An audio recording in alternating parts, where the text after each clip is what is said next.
존경하는 국민 여러분, 존경하는 우원식 국회의장님과 선배 동료 의원 여러분, 이틀 전 존경하는 조승래 의원께서는 특활비는 대통령실 활동 중 국익, 안보 등과 연계된 고도의 보안이 요구되는 활동에 직접 소요되는 경비로서 국정 운영을 위하여 증액이 필요하다고 말씀 주셨습니다. 전적으로 동의합니다.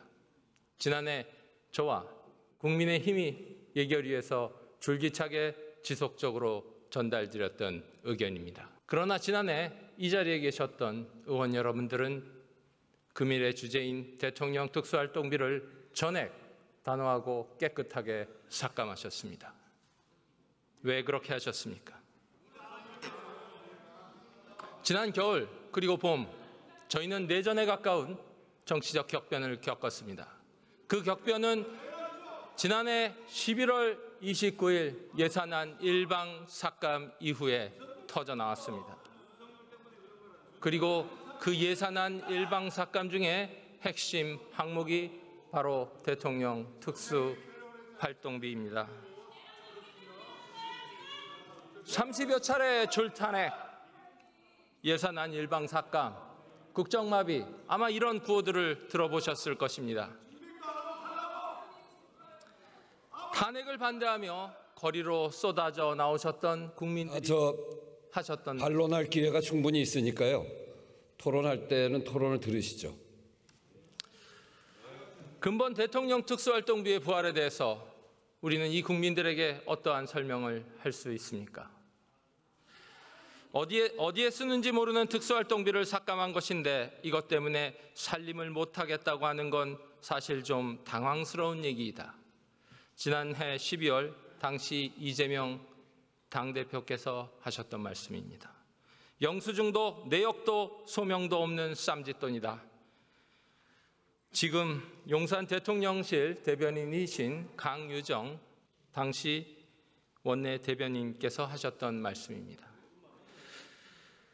탄핵을 찬성하셨던 많은 국민들께서는 아마 이 언급들을 믿으셨을 것입니다.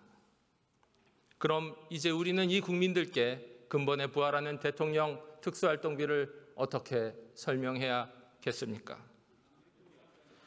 저는 12월 3일 본회의장 계엄 해제 요구에 참여했습니다. 당시 당사에 계셨던 저의 50명의 국민의힘 동료 의원들께서도 새벽 3시에 계엄 해제 요구 기자회견을 하셨었습니다. 그렇지만 저와 국민의힘은 깊이 반성합니다.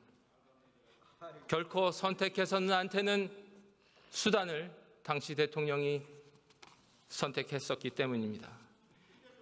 계엄 직후 저와 국민의힘은 헌법 절차의 폭주를 견제하고자 노력했습니다. 다시 말씀드려 계엄을 반대한 것도 헌법 때문이었고 과속의 탄핵 절차를 견제하고자 한 것도 모두 헌법 때문이었습니다. 그러나 저와 국민의힘은 다시 깊이 반성합니다. 우리 당이 배출한 대통령에 의한 비극적 선택이 남긴 피해가 나라와 국민들께 남아있기 때문입니다. 비록 1년 된 정치인입니다.